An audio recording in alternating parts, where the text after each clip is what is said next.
99% of dropshippers are in the exact same spot. They're chasing random trends and testing ads, but they don't even know how it really works. The top 1%, they're playing a completely different game. They're not in the game of just making sales. They're in the game of having lifetime value. Hey, in case you didn't already know me, I'm EUL, and I run a consulting business helping e-commerce brands scale leveraging AI infrastructure. I've studied brands doing 6, 7, 8, and even 9 figures annually, and here's the game of exactly what they do differently from 99% of people, from ads to infrastructure to lifetime value. In this video, I'm going to be breaking down exactly what the 1% do that the 99% do different. So whether you're at 5K, 50K, or even $500,000 per month, this can help you to find out the strategies that the actual 1%, the people that really know what they're doing, do. And if you stick to the end, then you'll get to know how to actually implement this for yourself and your own brand. First is that they're actually focused on LTV, or lifetime value. Most dropshippers, they just obsess over ROAS, especially on the first sales. But real established brands are focused on how can they get the most LTV from their customers. What this actually looks like is not just selling once, but actually engineering the entire backend. For example, if you have a skincare brand, you have subscriptions. If you have consumables, you have refills. If you're an apparel brand, then you have bundles, memberships, and reactivation campaigns. Let's say you're doing 50K per month in sales.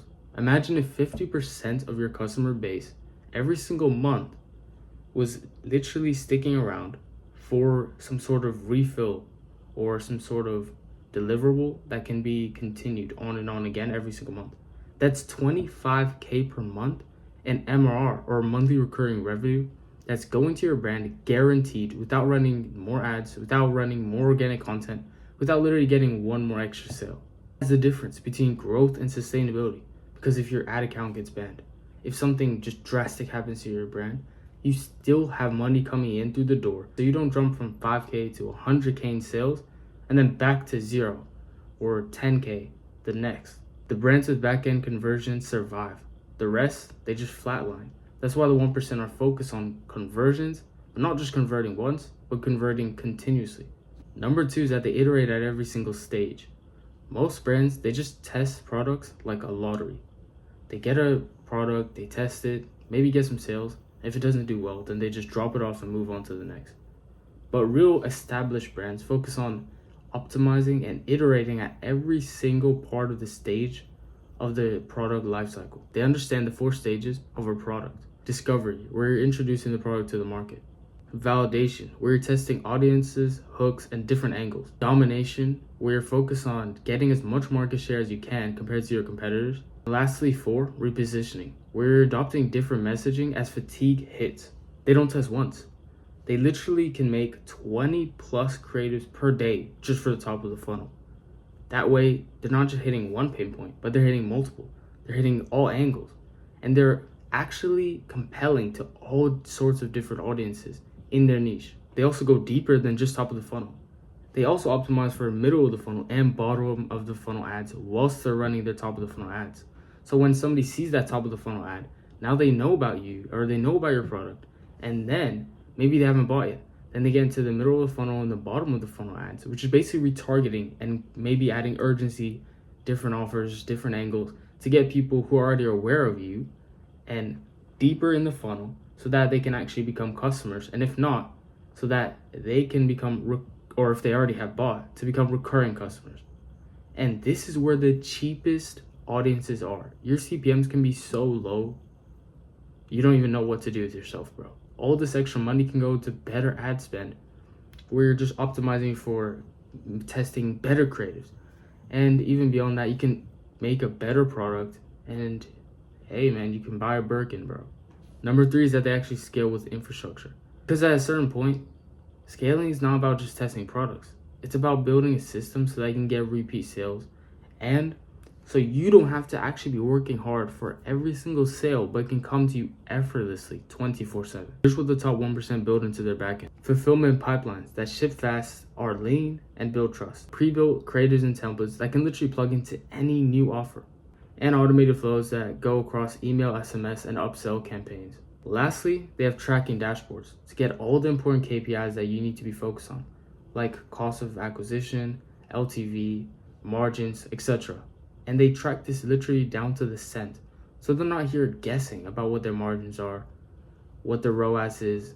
They actually know exactly what they need to be looking at and exactly how they're doing. This is actually the best part, is that all these different things compound.